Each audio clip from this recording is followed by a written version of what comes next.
Good morning, students. Myself, Rashmi Sharma, Assistant Professor Botany, Pandit Jawaharlal Nehru Arts and Science, PG College, Bemetara, Chhattisgarh. Students, आज का हमारा topic है somatic embryogenesis. देखिए, somatic means क्या होता है? सोमैटिक मीन्स होता है सोमैटिक सेल्स एंड एम्ब्रियोजेनेसिस का मतलब होता है फॉर्मेशन ऑफ एम्ब्रियो।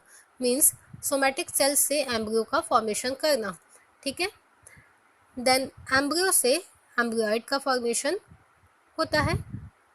तो हम ये जानते हैं कि जो जाइगोटिक एम्ब्रियो होता है वो किससे डेवलप होता है? जाइगोटिक एम्ब्रियो जाइगोट से डेवलप होता है। बट जो एम्ब्रियोइड होते हैं वो नॉन जाइगोटिक एम्ब्रियो से बना हुआ होता है, जो कि लगभग जाइगोटिक एम्ब्रियो के समान ही एक्ट करता है। ठीक है। देन इसके बाद हम दो टर्म्स जो हैं parthenogenetic embryo and androgenetic embryo, इसके बारे में डिस्कस कर लेते हैं। तो पार्थिनोजेनेटिक जो एम्ब्रियो है, ठीक है, ये एग विदाउट फर्टिलाइजेशन से डेवलप होता है। विदाउट फर्टिलाइजेशन से क्या होता है? इससे एम्ब्रियो का डेवलपमेंट होता है। एंड एंड्रोजेनेटिक में एंड एंड्रोजेनेटिक में मेल गैमेट से एम्ब्रियो का फॉर्मेशन होता है। ठीक है। एंड नेक्स्ट हम देखते हैं types of embryogenesis. Types of embryogenesis दो टाइप के होते हैं। फर्स्ट है डायरेक्ट एम्ब्रियोजेनेसिस एंड सेकंड है इनडायरेक्ट एम्ब्रियोजेनेसिस। फर्स्ट जो डायरेक्ट एम्ब्रियोजेनेसिस है, इसमें कैलस का फॉर्मेशन नहीं होता है। Callus formation absent. Callus formation absent. Callus formation absent. And second जो होता है इनडायरेक्ट फॉर्मेशन, इनडायरेक्ट एम्ब्रियोजेनेसिस, इसमें कैलस का फॉर्मेशन होता है। तो स्टूडेंट्स आइए देखते हैं डायरेक्ट एम्ब्रियोजेनेसिस। डायरेक्ट एम्ब्रियोजेनेसिस में कैलस का फॉर्मेशन कैसा होता है? एब्सेंट होता है। इट मीन्स हमने जो एक्सप्लांट हम जो यहाँ यूज़ करते हैं, ठीक है, उसी एक्सप्लांट से आगे चल के एम्ब्रियो का फॉर्मेशन होता है। ठीक है। बट एक्सप्लांट में एम्ब्रियो के फॉर्मेशन के लिए कौन से सेल्स का होना इम्पॉर्टेंट है? जो कि है PEDC। कौन से सेल्स? PEDC सेल्स, जिसे क्या कहा जाता है?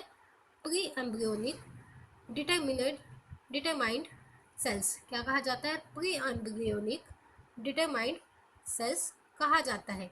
अब देखिए, जो प्री एम्ब्रियोनिक डिटरमाइंड सेल्स है वो प्लांट के कौन कौन से पार्ट में प्रेजेंट होते हैं? लाइक हाइपोकोटाइल, एंडोस्पर्म या फिर न्यूसेलस में क्या होते हैं? प्रेजेंट होते हैं। कौन से cells? Pre embryonic determined cells plant के हाइपोकोटाइल, एंडोस्पर्म या फिर न्यूसेलस वाले पार्ट में प्रेजेंट होते हैं। आगे हम इस पे देखते हैं डायरेक्ट एम्ब्रियोजेनेसिस हमने देख लिया।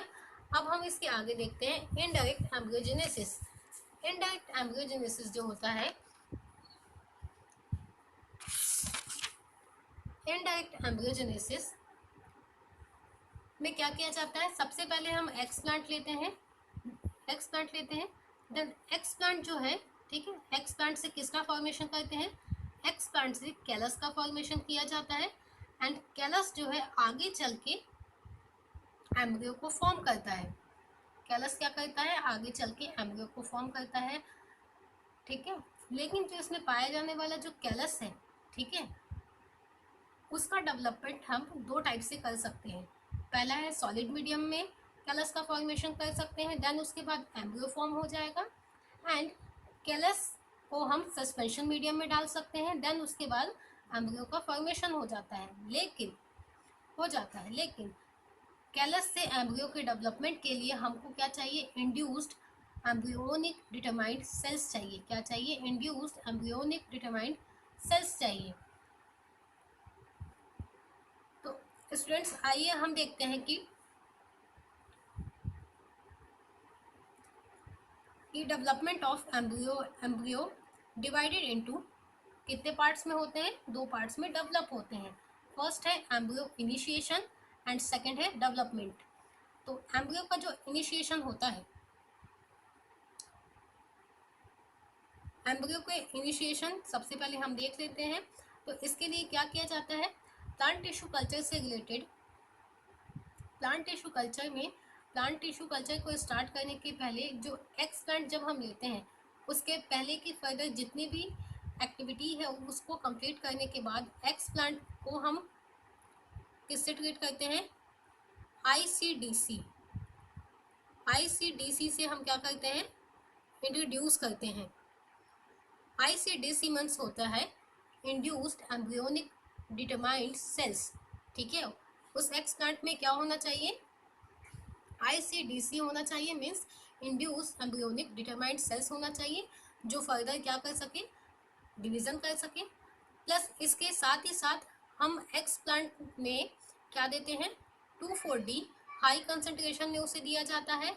एंड ऐसे एक्स प्लांट को डार्क कंडीशन में कुछ समय के लिए या कुछ दिनों के लिए क्या किया जाता है? रखा जाता है। देन इसके बाद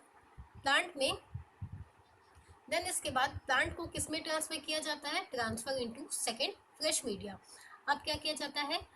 जो एक्स प्लांट है उसको फ्रेश मीडिया में ट्रांसफर किया जाता है। देन इस समय जो 2,4-D का जो कंसंट्रेशन है वो कैसा किया जाता है? वो 2,4-D का जो कंसंट्रेशन है वो बहुत ही लो रखा जाता है, लो कंसंट्रेशन किया जाता है। देन इसके बाद में ट्रांसफर इनटू सेकेंड मीडिया के बाद इनमें जब हम देखेंगे तो प्लांट के एक्स प्लांट में, ठीक है, एक्स प्लांट में हमको कुछ चेंजेस दिखाई पड़ता है या उसमें डेवलपमेंट हो जाता है। Development of embryo in 3 stage. जो इनमें डेवलपमेंट होता है वो कितने स्टेज में होता है?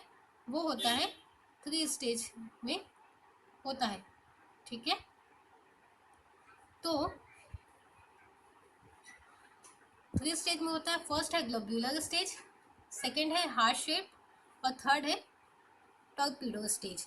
ठीक है, देन ये जो टॉर्पीडो शेप जो स्ट्रक्चर है ये कैसा होता है? ये बाइपोलर स्ट्रक्चर होता है एंड जो आगे चल के क्या बनाता है? रूट एंड शूट का फॉर्मेशन करता है, बट का फॉर्मेशन करता है। एंड स्टूडेंट्स, आपको यहाँ ये जानना इम्पोर्टेंट है कि जो 2,4-D जो होता है, 2,4-D के साथ साथ मीडिया में जो प्रोसेस चल रहा होता है, हमको क्या होता है? वो केमिकल का जो कंसंट्रेशन होता है 2,4-D का, हाई या लो, इनके कंसंट्रेशन के अकॉर्डिंग हमको प्लांट में क्या देखने को मिलता है उनमें ग्रोथ देखने को मिलता है। ठीक है, उनमें प्लांट क्या में ग्रोथ कम्प्लीटली हमको देखने को मिलता है। सबसे पहले हाई कंसंट्रेशन में क्या होता है? हाई कंसंट्रेशन में एंड डार्क कंडीशन में प्लांट को रखा जाता है। ऐसे प्लांट जिसके सेल्स में क्या पाए जाते हैं? इंड्यूस्ड एम्ब्रियोनिक डिटरमाइंड सेल्स पाए जाते हैं। वैसे एक्स प्लांट को लेकर उसको क्या का यूज़ किया जाता है। ठीक है, देन उसके बाद में उसको सेकंड फ्रेश मीडिया में डाला जाता है एंड कंसंट्रेशन 2,4-D का कैसा रखा जाता है? लो रखा जाता है। एंड कुछ समय के बाद हम देखते हैं तो उसमें डेवलपमेंट स्टार्ट हो जाता है। एंड डेवलपमेंट ऑफ एम्ब्रियो का जो डेवलपमेंट है वो कैसा होता है? Globular shape, heart shape and torpedo shape होता है। एंड टॉर्पीडो शेप जो स्ट्रक्चर होता है इसका, वो एक्चुअल में होता क्या है? बाइपोलर स्टेज होता है, जिससे फर्दर आगे चल के रूट या शूट का फॉर्मेशन हो जाता है। बट स्टूडेंट्स, आपको यहाँ ये मालूम होना चाहिए कि सोमेटिक सेल्स है, तो सोमेटिक सेल्स की यहाँ पे सोमेटिक सेल्स की कंप्लीट जो प्रोसेस है वो कंप्लीट होती है। बट स्टूडेंट्स, आपको ये मालूम होना चाहिए कि सोमेटिक सेल्स से एम्ब्रियो क्यों बना या सोमेटिक सेल्स जो है वो एम्ब्रियो क्यों बना लेती है। तो सोमेटिक सेल्स में कंप्लीट जीनोम होते हैं। सोमेटिक सेल्स में क्या होते हैं? ऐसे कंप्लीट जीनोम होते हैं जिससे वो जाइगोट से डेवलप होने के बाद प्लांट के जो सोमेटिक सेल्स होते हैं उनमें कंप्लीट ऐसे जीनोम पाए जाते हैं। इन जीनोम से ऐसे कंप्लीट जीनोम पाए जाते हैं जिन जीनोम का यूज़ करके हम क्या कर सकते हैं, जो ग्रोथ रेगुलेटर्स होते हैं उनके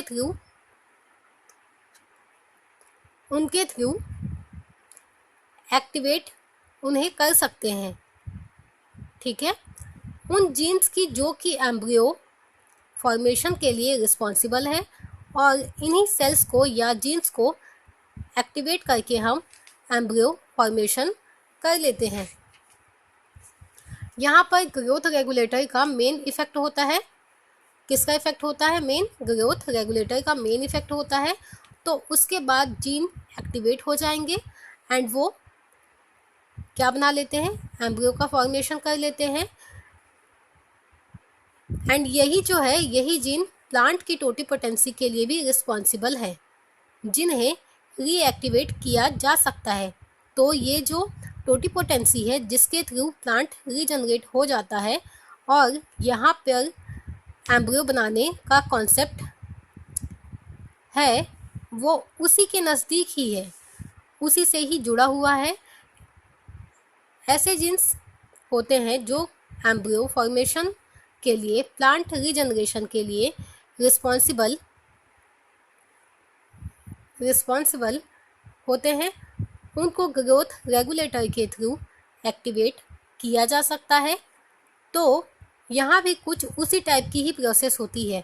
एंड हम क्या करते हैं कि सोमेटिक सेल्स के थ्रू एम्ब्रियो बना लेते हैं, बट ओनली डिफरेंस ये है कि डायरेक्ट जो होता है उसमें प्री डिटरमाइंड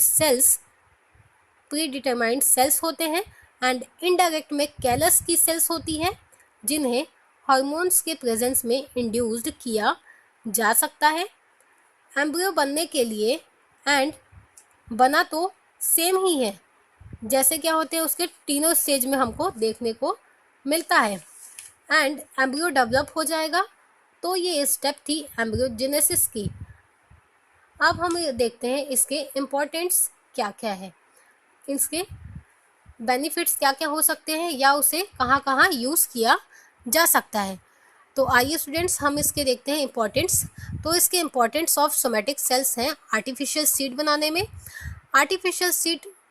बनाने में, जिसमें क्या इसका जो एम्ब्रियो वाला पार्ट होता है वो भी कैसा होता है? आर्टिफिशियल ही होता है, जो आगे चल के जर्मिनेट हो जाता है। ठीक है, एंड इससे क्या बनाया जा सकता है? फ्री फ्रॉम पैथोजेंस से फ्री बनाया जा सकता है। सोमेटिक एम्ब्रियोजेनेसिस के थ्रू म्यूटेशंस की स्टडी की जा सकती है। प्लांट में होने वाले जितने भी जेनेटिक चेंजेस हैं उसकी स्टडी की जा सकती है। And genetic manipulation, somatic cells में या प्लांट में होने वाले जो जेनेटिक चेंजेस हैं उनमें मैनिपुलेट करके उसको अपने अकॉर्डिंग क्या किया जा सकता है? बनाया जा सकता है।